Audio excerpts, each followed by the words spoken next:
मैं सिद्धेश्वर आपका हार्दिक अभिवादन करता हूँ। अवसर साहित्य यात्रा के इस ग्रुप में हम आपका हार्दिक स्वागत करते हैं और हर सप्ताह की तरह पुनः किसी एक विधा पर केंद्रित आप जो रचनाएं हमारे पास पहुंची थी उसका विवरण आपके सामने प्रस्तुत कर रहे हैं। सोमवार से शनिवार तक हमारे इस ग्रुप में ढेर सारी लोककथाएं इस बार आई।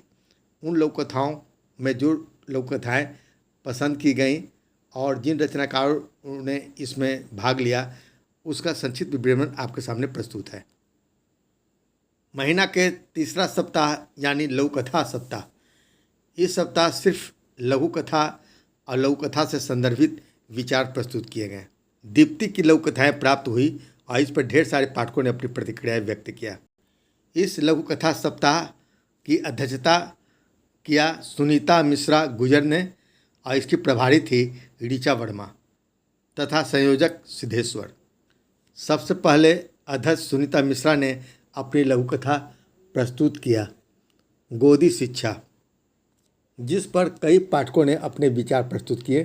टीके पांडे ने लिखा कि हमारे समाज में भेदभाव, अमीरी गरीबी, ऊंच नीच को इस कहानी के माध्यम से पढ़ा जा सकता है।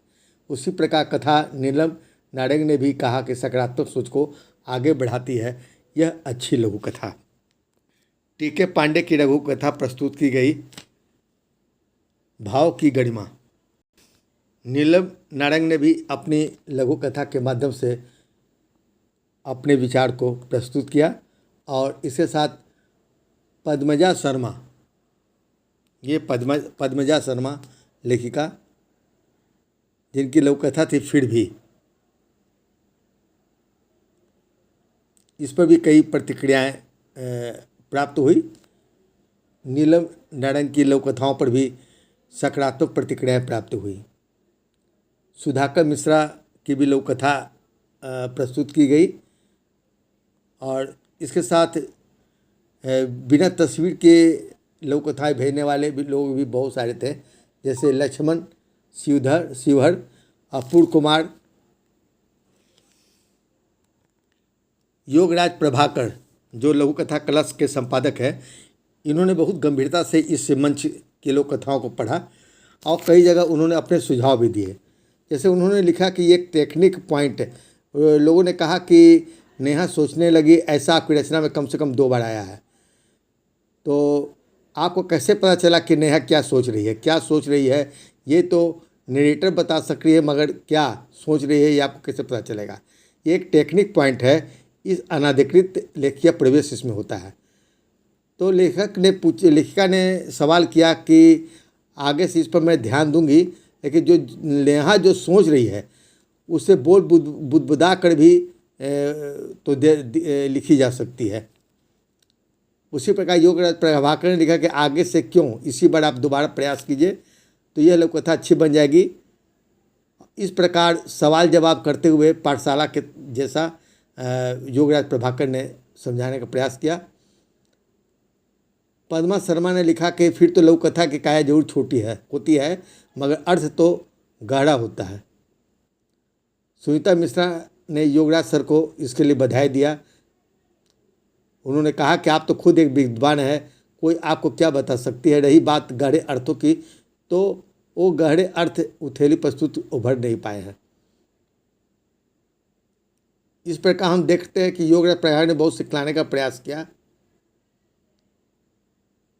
और उनका कहना है कि बात मुकम्मल होनी चाहिए, लघु कथा में स्पष्ट मारक होनी चाहिए, भले ही वह 2 पंक्तियों में हो या 1000 शब्दों में। इसी प्रकार कई लोगों ने उनसे सवाल जवाब किया और कई लघु कथाएँ प्रस्तुत की गई। रश्मि लहर के बाद गार्गी राय की भी लघु कथा प्रस्तुत की गई, जिसे काफ़ी लोगों ने सराहना किया। ऋचा वर्मा ने कहा कि आप जैसे विद्वान का इस पटर पर आना लघु कथा विधा के लिए बहुत शुभ संकेत है। योगराज प्रभाकर के प्रति उन्होंने अपना आभार प्रकट किया और योगराज प्रभाकर ने एक सुझाव दिया सुधाकर मिश्रा की लघु कथा पर कि सुधाकर मिश्रा जी की लघु कथा ने सच में सरप्राइज कर दिया। बहुत अच्छी लघु कथा है, कथानक में ताजगी व नयापन भी है और सकारात्मकता भी है। ऐसी रचनाएं सार्थक संदेश देने में सक्षम होती है, जिस हेतु बधाई के पात्र है। एक छोटी सी सवाल है कि सुकेश और मुकेश के स्थान पर छोटा और बड़ा भाई लिखे। नाम भ्रम पैदा करके रचना की बात सुस्त कर देते हैं। अंतिम पंक्ति में 2 बार मालती शब्द आया है, इस पर भी ध्यान देना चाहिए। मैंने लघु कथाओं को यदि आप 2-3 बार पढ़ेंगे तो आप समझेंगे कि लघु कथा को हम और बेहतर कैसे बना सकते हैं। यह यशोधरा भटनागर ने भी अपने विचार दिए, योगराज प्रभाकर ने भी इस बात का उल्लेख किया। इस प्रकार देखते हैं कि ढेर सारी लघु कथाएँ इस सप्ताह इस पटल पर प्रस्तुत की गई।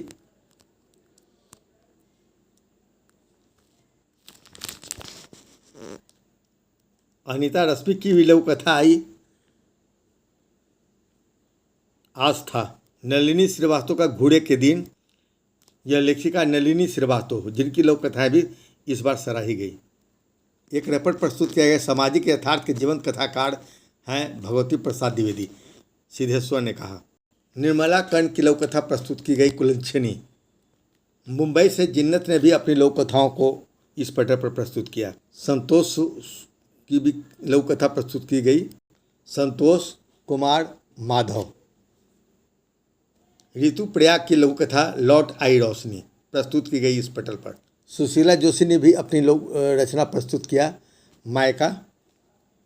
डॉक्टर मंजू गुप्ता की लघु कथा प्रस्तुत की गई। पद्मजा शर्मा की लघु कथा खेल काफ़ी चर्चा में रही। मधु आदिवाल की लघु कथा ज्वलंत प्रश्न पर कई लोगों ने अपने विचार प्रस्तुत किए। संध्या प्रकाश ने 16 लघु कथा प्रस्तुत किया। मतलब कि सप्ताह भर में ढेर सारी देश भर के हर एक प्रांतों से लघु कथाएँ प्राप्त हुई अवसर साहित्य यात्रा के अंतर्गत, और लोगों को सीखने सिखलाने का मौका मिला। इसमें योगराज प्रभाकर और कांता राय ने अपनी कई प्रतिक्रियाएँ प्रस्तुत किया और इसकी समीक्षा प्रस्तुत करती रही। इसकी अध्यक्ष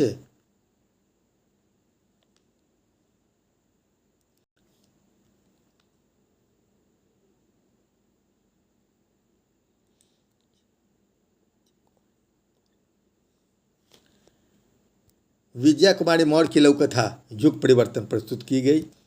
पुष्प रंजन ने भी अपनी आवाज़ में लघु कथा को प्रस्तुत किया। संजय राय की लघु कथा मोहब्बत जबरदस्त चर्चा के केंद्र में रही। यहीं इस पटल पर एक समाचार आया। लघु कथाकार को अपनी लघु कथा को स्वयं जीना चाहिए, आचार्य ओम नीरव ने कहा। डॉक्टर मंजू गुप्ता की लघु कथा प्रस्तुत की गई। कांता राय ने एक बहुत महत्वपूर्ण विचार यहाँ प्रस्तुत किया। न आगे न पीछे, जहाँ से घटना शुरू होती है लघु कथा वहीं से बनने लगती है। अंतिम पंक्ति में अगर संवाद हो तो वह अधिक असरकारी होता है। मैं तो स्वयं कुछ काम कर रही थी, तभी मैंने नोटिफिकेशन देखा कि योगराज प्रभाकर भी कुछ टिप्पणियाँ दे रहे हैं। कौतूहलतावश लघु कथा पढ़ने में आया और लगा कि मैं भी कुछ अपनी टिप्पणी दूँ। यह थी कांता राय की आवाज़। निर्मल कुमार डे का मानना है कि इस प्रकार इस पटल से नए और पुराने दो रचनाकारों को कई बातें सीखने को मिलती है। निशा भास्कर, नई दिल्ली से। निशा भास्कर की लघु कथा प्लेटफॉर्म काफ़ी लोगों ने पसंद किया। नीरजा कृष्ण की लघु कथा।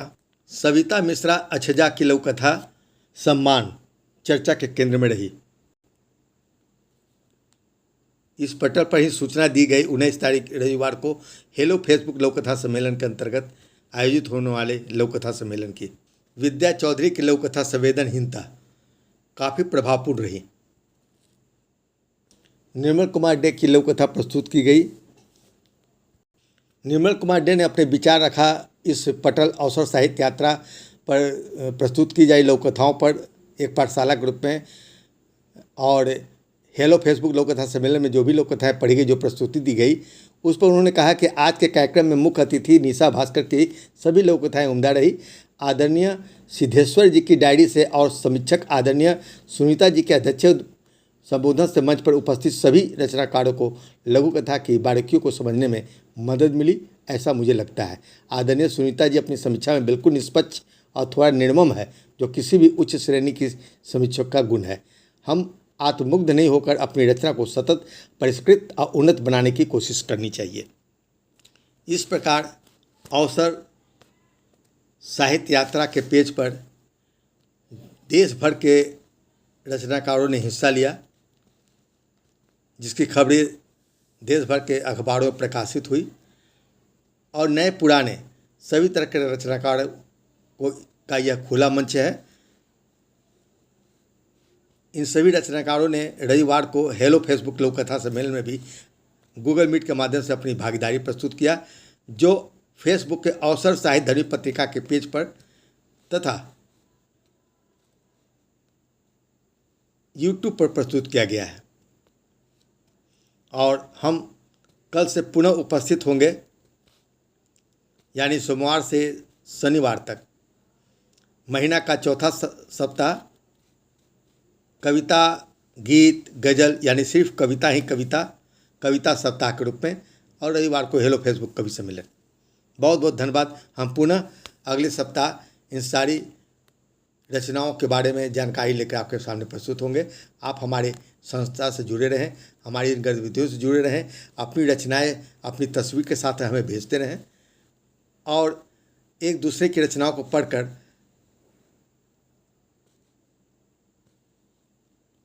कुछ सीखें और कुछ सिखलाएं।